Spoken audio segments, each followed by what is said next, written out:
का हर घर तिरंगा अभियान। बीजेपी महिला मोर्चा प्रदेश में निकालेगी तिरंगा यात्रा। 11 से 15 अगस्त तक हर घर फहराया जाएगा तिरंगा। पेरिस ओलंपिक 2024 में निशाने से कीर्तिमान रचने वाली आपको बता दें मनु भाकर लहराएंगी भारत का झंडा। कुछ जसपाल राणा के साथ पेरिस के लिए होंगी रवाना। सीएम पुष्कर सिंह धामी ने अंतर्राष्ट्रीय बैडमिंटन खिलाड़ी लक्ष्य सेन से की बातचीत। पेरिस ओलंपिक खेल में लक्ष्य सेन का रहा शानदार प्रदर्शन। कोटद्वार में फैला कंजक्टिवाइटिस आई इंफेक्शन। ओपीडी में कंजक्टिवाइटिस ग्रसित मरीजों की संख्या लगातार बढ़ रही। केदारनाथ धाम में हेलीकॉप्टर से 27 यात्रियों ने किए भोले बाबा के दर्शन। 58 यात्रियों का रेस्क्यू किया गया। और देवभूमि उत्तराखंड में भारी बारिश का अलर्ट जारी। देहरादून समेत टिहरी, बागेश्वर, उत्तरकाशी बारिश का इन जगहों पर अलर्ट जारी। आप देख रहे हैं के न्यूज, खबरों का सारथी। नमस्कार, उत्तराखंड की खबरों के साथ मैं हूं मनोज मानस और अब खबरें विस्तार से। अहम खबर से बुलेटिन की शुरुआत करते हैं। रुद्रप्रयाग से अहम खबर है, जहां केदारनाथ हाईवे के पास पहाड़ टूटे हैं। हाईवे के डोलिया देवी के पास टूटा है पहाड़। राजमार्ग पर भर भरा कर गिरा है बोल्डर और मलबा। कल देर रात बारिश के बाद सुबह टूटा है पहाड़। यह अहम खबर अपने दर्शकों को दिखा रहा। राजमार्ग पर भर भरा कर बोल्डर और मलबा गिरा है। कल देर रात बारिश के बाद आज सुबह पहाड़ का हिस्सा टूटा है और बोल्डर और मलबा जो है वो नेशनल हाईवे पर आकर गिरा है। रुद्रप्रयाग से अहम खबर अपने दर्शकों को दिखा रहे हैं। केदारनाथ हाईवे पर बोल्डर गिरा है और पहाड़ों का मलबा नीचे आकर नेशनल हाईवे को जाम किया है। राजमार्ग पर भर भरा कर बोल्डर और मलबा गिरा है। तस्वीरें साफ तौर से आप देख पा रहे हैं। कल देर रात बारिश के बाद आज सुबह पहाड़ का हिस्सा टूटा है और भर भरा कर मलबा और बोल्डर नेशनल हाईवे पर आकर गिरा है।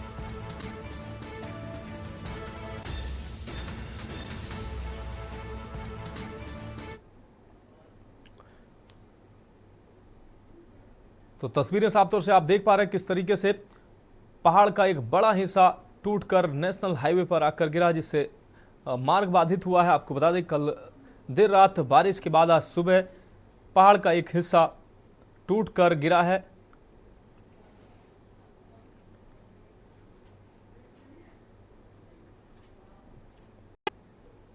अब रुक करेंगे अगली अहम खबर का। देवभूमि उत्तराखंड में मानसून में आपको बता दें भारी बारिश के बीच राज्य में सत्र के मुद्दे पर सियासत गर्मा गई है। दरअसल धामी सरकार ने उत्तराखंड विधानसभा के मानसून सत्र को राज्य की ग्रीष्मकालीन राजधानी गैरसैंण में आयोजित करने का फैसला लिया है। धामी सरकार 3 दिवसीय सत्र गैरसैंण में करेगी। 21 अगस्त से 23 अगस्त तक चलने वाले इस सत्र के शुरू होने से पहले ही सियासत गर्मा गई है। दरअसल विपक्ष ने सत्र की अवधि पर सवाल उठाए हैं। कांग्रेस का तर्क है कि मात्र 3 दिन के सत्र में राज्य के 70 विधायकों के अपने अपने क्षेत्रों के मुद्दे उठा नहीं पाएंगे सभी विधायक। कांग्रेस का कहना है कि सरकार सत्र के नाम पर सिर्फ खानापूर्ति कर रही है।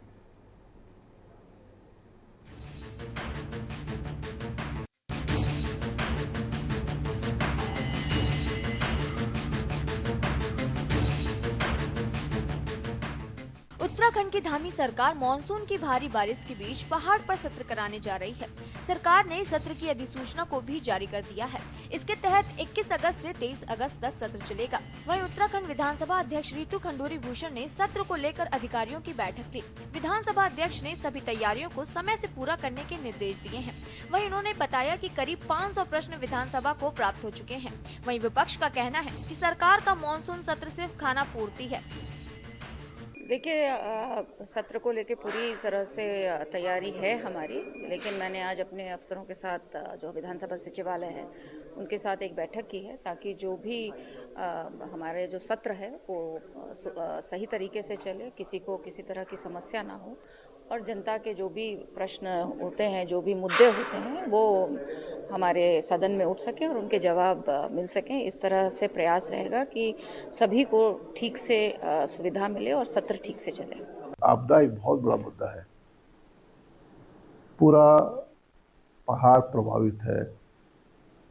जो अभी आपदा से प्रभावित क्षेत्रों में जिस तरह से नुकसान हुआ, भारी जनहानि हुई है, सब कुछ तबाह हो गया है। विस्थापन की मांग बूढ़ा केदार में लगातार उठती रही है, कोई उसका समाधान सरकार नहीं कर पाई है, ये मुद्दे हैं। यहाँ तक कि विस्थापन करेंगे हर वर्ष, जब आपदा आती है विस्थापन की बात सरकार की जुबान पर आती है।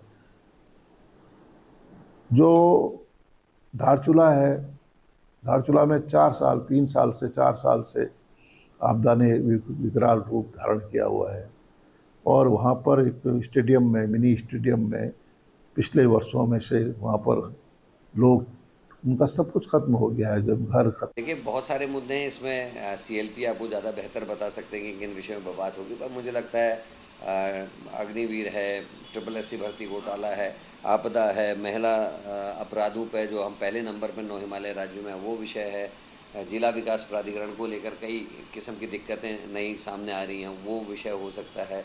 बाढ़ का जो मामला रहा, हमारे खटीमा, उधम सिंह नगर इत्यादि के क्षेत्र जो पूरा डूबे रहे, वहाँ कोई राहत नहीं मिली, उस विषय पर बातचीत होगी। केदारनाथ, टिहरी, धारचूला, मुनस्यारी, हमारा कपकोट, भराड़ी इत्यादि क्षेत्रों में जो आपदा आई है, चमोली ज़िले में जो आपदा आई है, इन सभी विषयों पे वहाँ चर्चा विचार विमर्श होगा। उसमें गन्ना किसान का जो मूल्य है उस पर भी बातचीत होगी, किसान आंदोलन को लेके भी बात होगी, हमारे माल्टा और इत्यादि जो पहाड़ी उत्पाद है उनके समर्थन मूल्य की बात भी वहाँ उठ सकती है।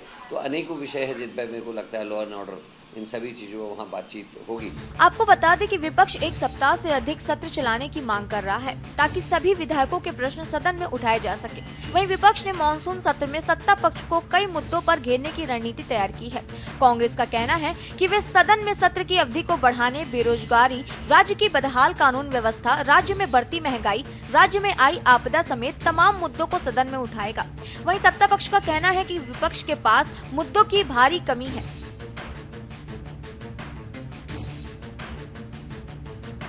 सड़कों का काम शुरू किया जाए, जैसे बरसात बंद होगी सड़कों का काम शुरू हो रहा है, काम हो भी रहा है निश्चित रूप में, और कहीं पर बहुत ही सड़क टूट गई है तो उसके लिए वैकल्पिक मार्ग हम बनाएंगे निश्चित रूप में, बेली ब्रिजेस लगाएंगे और उसके लिए काम चालू है। और निश्चित रूप में आने वाले समय में हम चाहेंगे कि हमारी यात्रा फिर से शुरू हो जाए। हम है सदन, अगर जिस हिसाब से प्रश्न आए हैं 500 के लगभग प्रश्न हैं, तो कम से कम 1 हफ्ते का सत्र होना चाहिए। एक दिन में कितने सवालों का जवाब दे पाओगे आप? मुश्किल से आप देखना, जो हमने सदन देखा है 1 घंटे का समय प्रश्नकाल के लिए होता है, 3 या 4 सवालों के जवाब आप दे पाते हो। तो कोशिश ये होनी चाहिए कि सदन ज़्यादा दिन चले ताकि राज्य के मुद्दों में बहस हो। इस समय राज्य में आपदा का मामला बहुत बड़ा है, 2 दिन को उसी के लिए बहस के लिए चाहिए, उस मुद्दे में बहस चाहिए। और अन्य मुद्दे, बेरोजगारी है, नौजवान जगह जगह हड़ताल हो रही है, कर्मचारी हड़ताल में है, प्रदेश के आर्थिक हालात ठीक नहीं है, इन मुद्दों में भी चर्चा होनी चाहिए।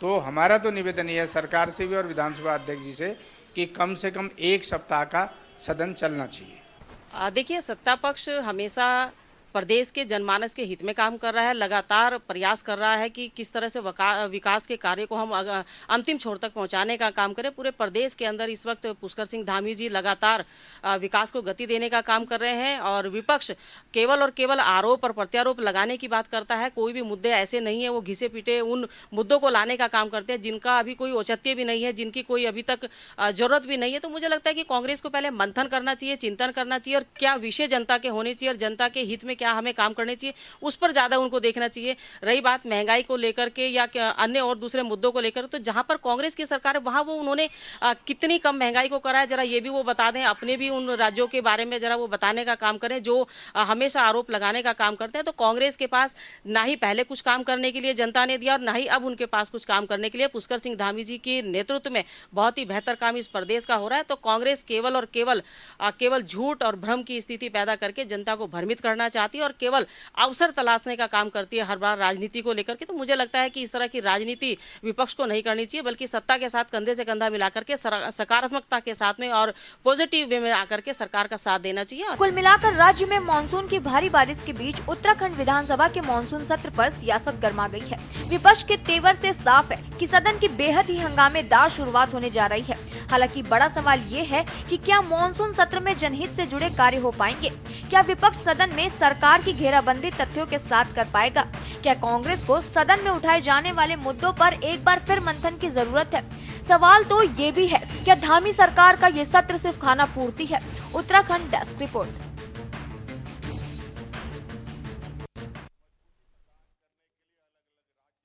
देहरादून से जहां राज्य सरकार प्राचीन काल में उत्तराखंड के चार धाम यात्रा पैदल मार्ग को फिर से विकसित करेगी, जिससे राज्य में ट्रैकिंग टूरिज्म को बढ़ावा मिल सके। इसके लिए सरकार की ओर से योजना तैयार की गई है। शुक्रवार को तीर्थ नगरी पहुंचे पर्यटन मंत्री सतपाल महाराज ने बताया कि उत्तराखंड की प्राचीन चारधाम पैदल यात्रा 5120 वर्ष पुरानी है। राज्य सरकार ने चारधाम यात्रा ट्रैक को फिर से विकसित करने का निर्णय लिया है। योजना के तहत मार्ग में पड़ने वाली चट्टियों पड़ावों की तलाश का कार्य शुरू किया जा चुका है। इस योजना के क्रियान्वयन से प्राचीन मार्ग पर पड़ने वाले पर्यटक व तीर्थ स्थल, मठ, मंदिर फिर से आबाद होंगे, जिससे राज्य में देशी विदेशी सैलानियों की आमद और अधिक बढ़ जाएगी। ये कदम राज्य में स्वरोजगार व पलायन को रोकने में काफी हद तक मददगार साबित होगा। इसके अलावा उन्होंने बद्रीनाथ व केदारनाथ के मध्य रावल ट्रैक, नीतिमाड़ा ट्रैक आदि ट्रैकों को भी खोलने पर योजना तैयार करने की बात कही।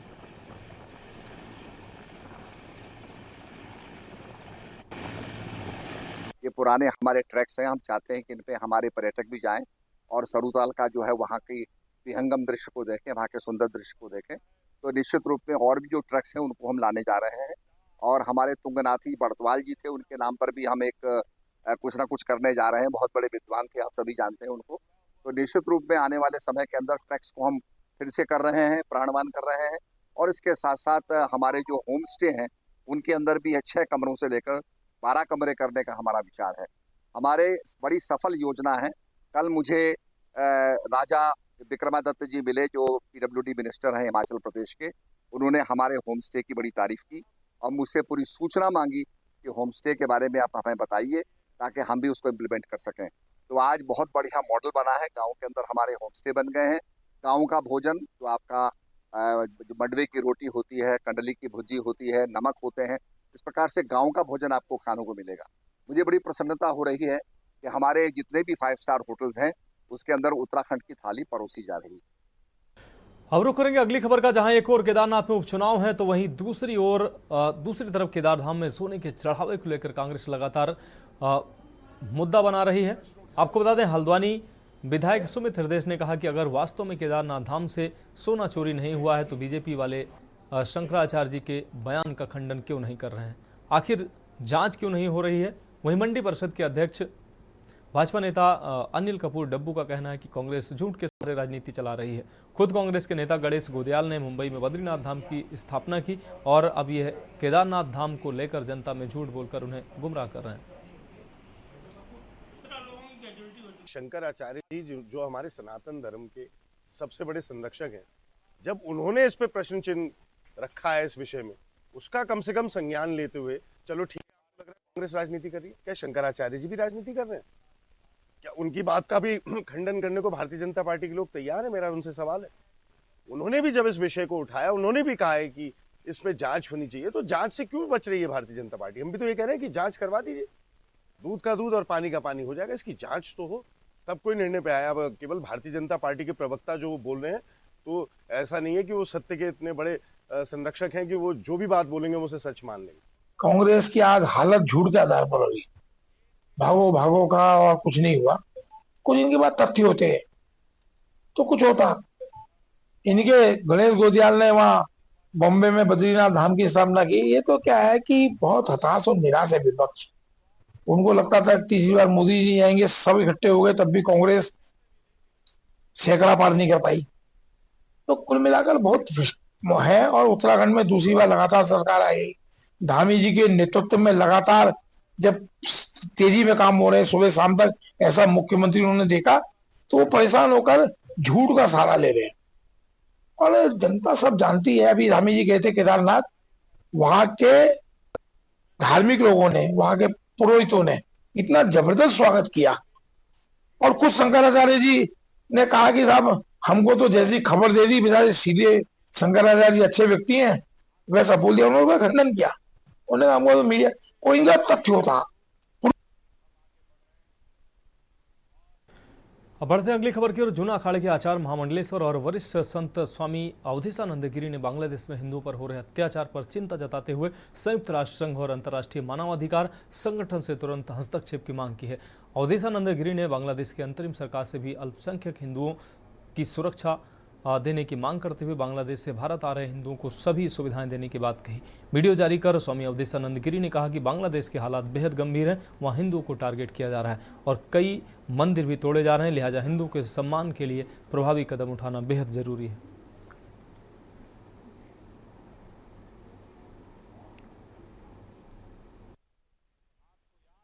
बांग्लादेश में हिंदुओं पर भारी अत्याचार हो रहे हैं। वहाँ हिंदुओं के घर उजाड़ दिए गए, उनके घरों में आग लगा दी गई।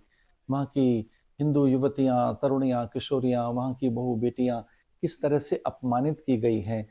समूचे हिंदू समुदाय को लक्षित कर, उन्हें चिन्हित कर अपमानित किया गया और उनके घरों को लूट लिया गया है।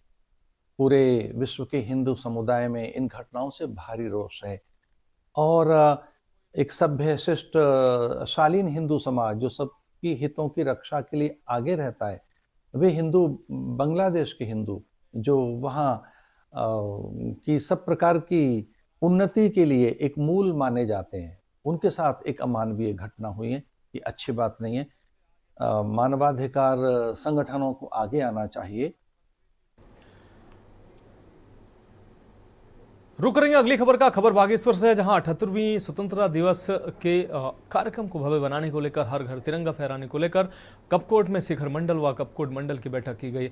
यहां विधायक सुरेश गढ़िया ने सभी से हर घर तिरंगा फहराने को कहा है। वहीं 13 अगस्त को युवा मोर्चा द्वारा कपकोट में बाइक रैली निकाली जाएगी, जिसमें हर बाइक के साथ तिरंगा फहराया जाएगा। कार्यक्रम में मुख्य वक्ता भाजपा के जिला उपाध्यक्ष सुरेश कांडपाल ने कार्यकर्ताओं को आगामी पंचायती चुनाव में तैयार रहने को कहा। कार्यक्रम का संचालन शिखर मंडल के महामंत्री जगदीप सुरकाली ने किया है।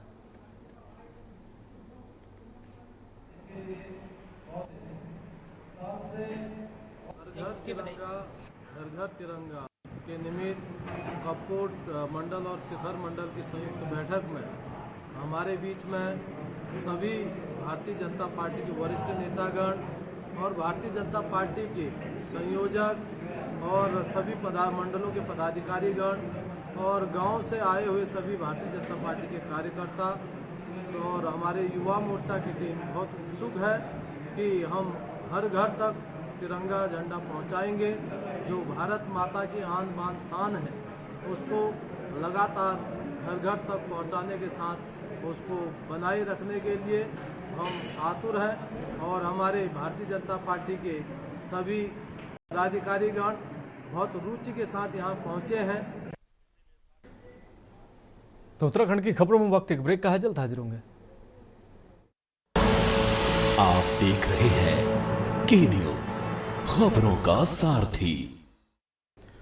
ब्रेक के बाद एक बार फिर से उत्तराखंड की खबरों में आपका स्वागत है। खबर नैनीताल से। इस बार देश अपना 78वां गणतंत्र, आपको बता दें स्वतंत्रता दिवस मनाने जा रहा है, जिसको लेकर प्रधानमंत्री ने सभी देशवासियों से हर घर तिरंगा फहराने की अपील की है। स्वतंत्रता दिवस के आपको बता दें 78वें कार्यक्रम को भव्य बनाने को लेकर, हर घर तिरंगा फहराने को लेकर आज नैनीताल जिले के भाजपा के पूर्व जिला अध्यक्ष देवेंद्र ढेला ने राज्य अतिथि गृह में भाजपा कार्यकर्ताओं के साथ बैठक की है। उन्होंने बताया भाजपा कार्यकर्ताओं द्वारा हर घर झंडा वितरण करने के साथ ही 11 अगस्त को भाजपा युवा मोर्चा द्वारा नगर में झंडा यात्रा निकालने के साथ ही शहीद स्मारक स्थलों पर सफाई अभियान चलाया जाएगा।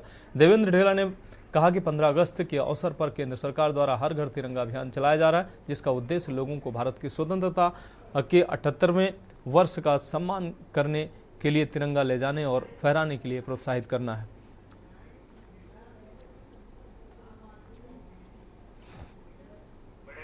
भव्य रूप से इस कार्यक्रम को पुनः किया जाए, इस उद्देश्य ये बैठक आज यहाँ पे की जा रही है।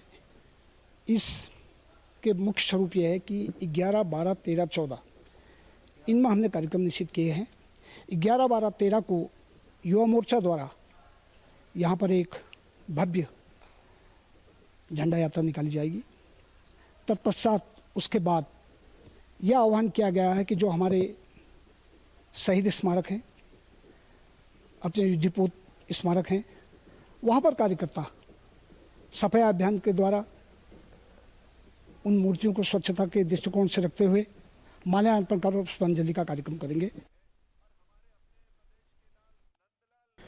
बढ़ेंगे अगली खबर की ओर। पिछले 2 वर्षों में 2 दर्जन से अधिक लोगों की सड़क हादसे में मृत्यु हो गई है। कई लोग घायल भी हुए हैं और अपाहिज भी हुए हैं। कांग्रेस के नेताओं ने सड़क हादसे में मारे गए लोगों के परिजनों को सरकार द्वारा मुआवजा देने की मांग की गई है। आपको बता दें, इसी सड़क के निर्माण को लेकर स्थानीय लोगों द्वारा पूर्व में कई बार आंदोलन किए गए हैं। लोकसभा चुनाव के दौरान सांसद अजय भट्ट द्वारा इस सड़क को लेकर घोषणा भी की गई थी। सांसद महोदय द्वारा बताया गया था कि सड़क पास हो गई है, जल्द ही सड़क का निर्माण शुरू हो जाएगा। क्षेत्रीय विधायक अरविंद पांडे ने भी सड़क का उद्घाटन करके फीता तक काट दिया था, लेकिन सड़क नहीं बन पाई, जिसके कारण स्थानीय लोगों में काफी आक्रोश है। सैकड़ों कांग्रेसियों ने लगभग 9 किलोमीटर गांधीगिरी करते हुए ये पैदल यात्रा निकाली।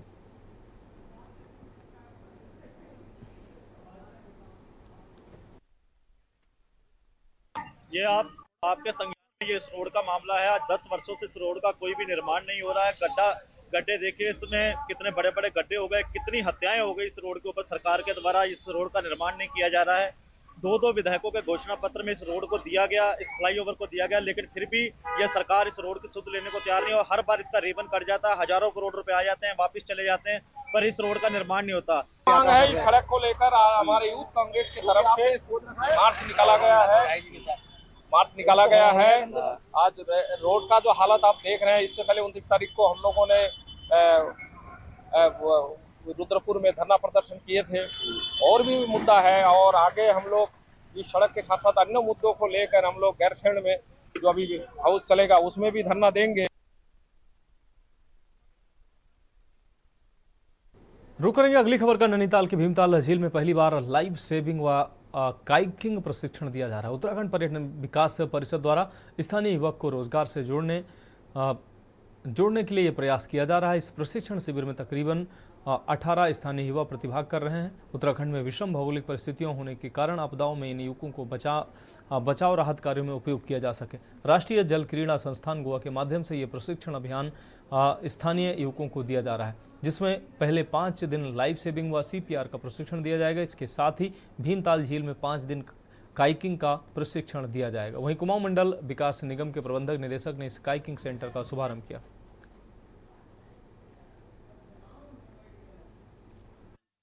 तरफ से शुरू किया गया है, जिसमें गोवा की संस्था है नेशनल लेवल की।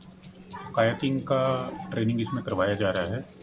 कायाकिंग के ट्रेनिंग के अलावा इसमें जो बचाव के उपाय होते हैं, बेसिक लाइफ सपोर्ट जैसे CPR, वो सब भी इनको सिखाए जाएंगे कैंडिडेट्स को। और उसके बाद एक सर्टिफिकेट इनको दिया जाएगा जिसकी वैधता 2 साल की रहेगी। और इस प्रशिक्षण से स्वरोजगार बढ़ाने में, आपदा के समय निपटने में, एडवेंचर स्पोर्ट्स में इस तरह के रोजगार के अवसर खुलेंगे। और मैं समझता हूँ लोकल यूथ के लिए एक बहुत अच्छी अपॉर्चुनिटी है। और ये पहली बार UTDB की तरफ से कराया जा रहा है सचिव पर्यटन के निर्देश में। इससे हमारे पूरे कुमाऊं क्षेत्र को बहुत लाभ होने वाला है। सर, कितने